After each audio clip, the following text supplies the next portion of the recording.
Welcome to TrumpetStudio.com. Presents the Ultimate Trumpet Podcast. The only show dedicated to the reality of playing, where we treat the instrument not as a mystery, but as a discipline. Whether you're running through your morning routine or prepping for a massive symphony gig, we've got your back. Today in the studio, we're unpacking a truly fascinating piece of writing called Conquering the Upper Register by Michael Drosty. If you've ever felt like playing high notes is just some dark art, or a mystical gift bestowed upon a lucky few who simply pick up the horn and scream over a big band, or soar over a symphony orchestra, we are here to bust that myth wide open. Exactly. It's a fundamental misconception that holds so many players back. We see players psych themselves out just looking at ledger lines on a page, but the upper register is not a mystery. It is a strict discipline. It's entirely governed by applied acoustics, fluid dynamics, and precise muscular coordination. Right. When you strip away the ego, and let's be honest, the immense frustration and the psychology of high notes, playing in the upper register on the trumpet just comes down to managing a physical relationship. You're balancing airspeed, oral compression, tongue position, and the mechanical efficiency of the embouchure. And to build that symphonic engine, or to develop the scalpel-like endurance you need for lead playing, you have to break down the physical mechanics of the upper register into discrete, trainable components. You can't just cross your fingers and blow. So, let's start with the absolute basics, the physics of pitch, specifically airspeed versus air volume. This is probably the single most common error trumpet players make when they start trying to ascend into the upper register. They fundamentally confuse air volume with airspeed. Yes. When you're confronting a high C or an E above the staff, the natural human instinct is to just push harder. It's the fight or flight response kicking in. You take a massive heaving breath and try to expel a massive volume of air through the instrument.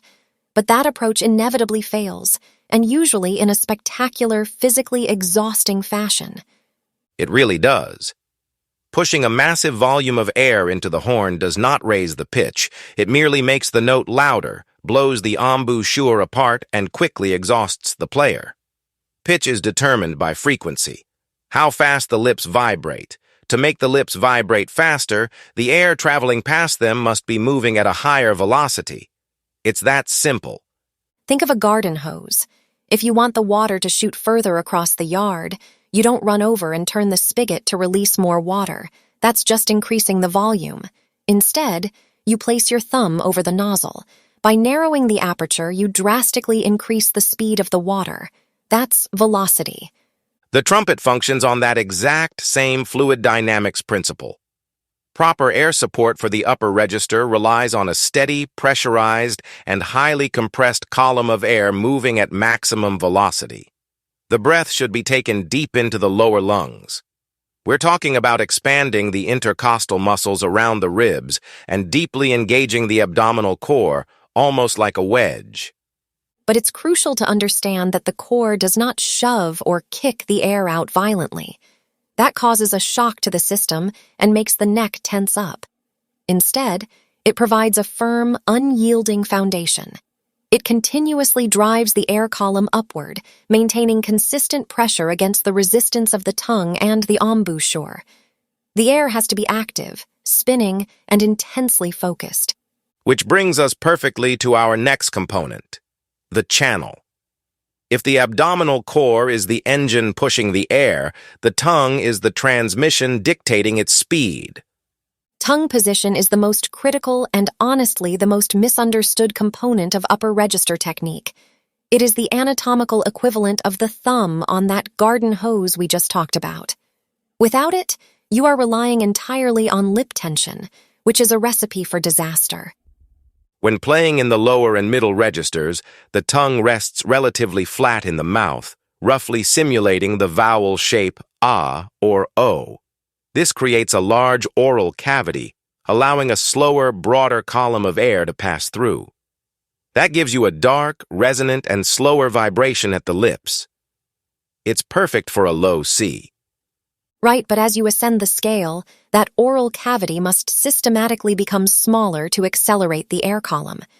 You achieve this by arching the back and middle of the tongue toward the roof of the mouth, transitioning from the ah vowel in the low register to an oo in the middle, and finally to a sharp high e or hiss syllable in the upper register. The tip of the tongue stays anchored behind the bottom teeth for stability, while the middle arches upward. This arching creates a physiological application of the Venturi effect. By forcing the air stream through a much narrower channel between the tongue and the hard palate, the velocity of the air drastically increases right before it strikes the aperture of the lips. And the beauty of this is that the player doesn't have to blow harder from the lungs to achieve this velocity. The tongue does the heavy lifting for them. You can actually test this away from the horn right now. Blow air onto the back of your hand while whispering, "Ah." The air feels warm and broad.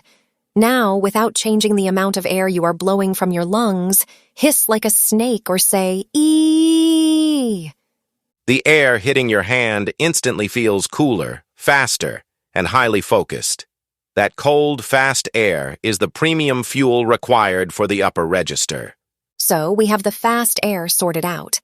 Now it has to interact with the final focusing mechanism, the valve. Let's talk about compression and the embouchure. The role of the embouchure in the upper register is so often misinterpreted as requiring immense physical strength, tightness, and pinching. And while structural strength is definitely necessary, it is the direction and the type of tension that really matters. Many developing players mistakenly pull the corners of their mouth backward into a smile when playing high. It feels like it works at first because it stretches the lips and temporarily raises the pitch by making them thinner and tighter. It's a very natural instinct, but it destroys the underlying muscle cushion, creates a thin, brittle tone, and severely limits your endurance because you are stretching the muscle fibers apart. Instead, a proper high-register embouchure relies on isometric compression. The muscles of the face, specifically the orbicularis oris and the supporting muscles at the corners, must engage inward toward the center of the aperture.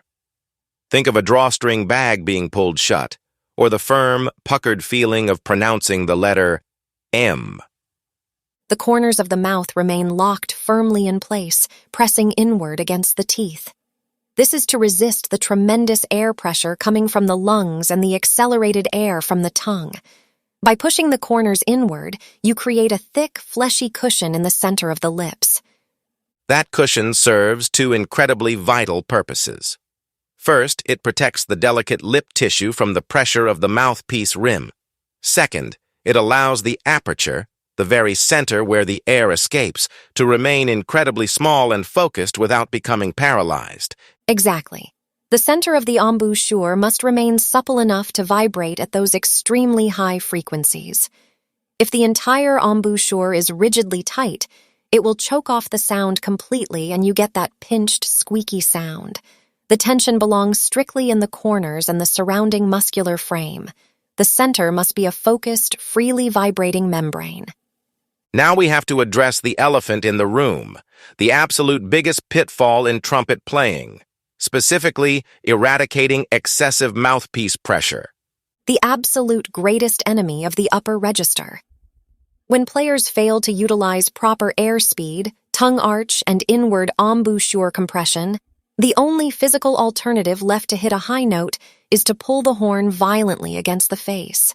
It artificially forces the lips together against the teeth to create that smaller aperture needed for high frequencies.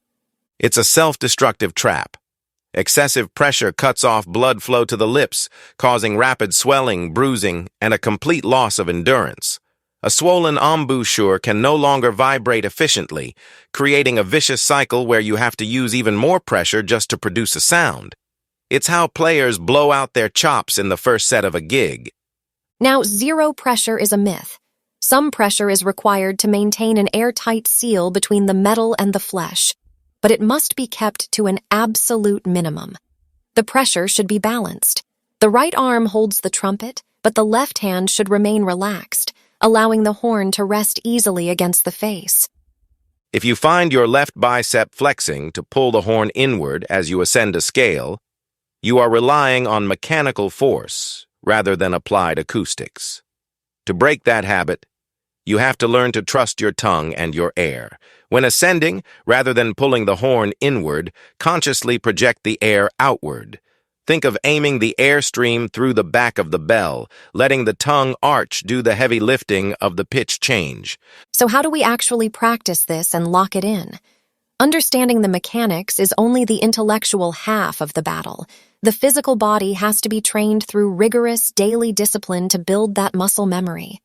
And remember, buying a new lead mouthpiece or a lighter trumpet only magnifies your daily habits. They do not replace them. The most effective way to train these mechanics is through soft, controlled exercises, which brings us to the application. Right. And the absolute best resource for this is Chapter 8 from the Ultimate Warm-Up book. If you want to practice the upper register effectively, this chapter is your blueprint. Exactly. Chapter 8 is completely dedicated to locking in these upper register mechanics through targeted runs and compression exercises. Practicing softly forces you to rely entirely on the tongue arch and airspeed. There simply isn't enough sheer volume of air to muscle the note out. You have to focus entirely on the physical sensation of the tongue moving from the ah to the e position. Ultimately, mastering the upper register requires patience and a real commitment to your fundamentals. It is about treating the instrument with respect and approaching your practice sessions with analytical focus rather than brute force. By understanding the intricate synergy between the abdominal core, the high tongue arch, the inward compression of the embouchure, and the relentless velocity of the air, you stop fighting the trumpet. You stop relying on mechanical force and instead allow the natural laws of acoustics to carry your sound into the upper stratosphere. When all those elements align, the upper register transforms from a grueling physical battle into a brilliant, resonant extension of your musical voice. And that is the goal we are all chasing. It's tough work, but breaking down the physics is the clearest path forward. We hope this expanded look at the mechanics gives you some real, actionable concepts to take into the practice room. And that's going to do it for this episode of the Ultimate Trumpet Podcast. If this deep dive into applied acoustics got you rethinking your setup, remember that new gear only magnifies your daily habits.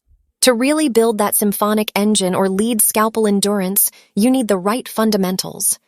Exactly. Please visit trumpetstudio.com for the ultimate technical study, the ultimate warm-up, and the ultimate wedding book for trumpet. And remember, please use Chapter 8 from the Ultimate Warm-Up book to practice the upper register. Thanks for hanging out in the studio with us today. We'll catch you on the next episode. Now go practice!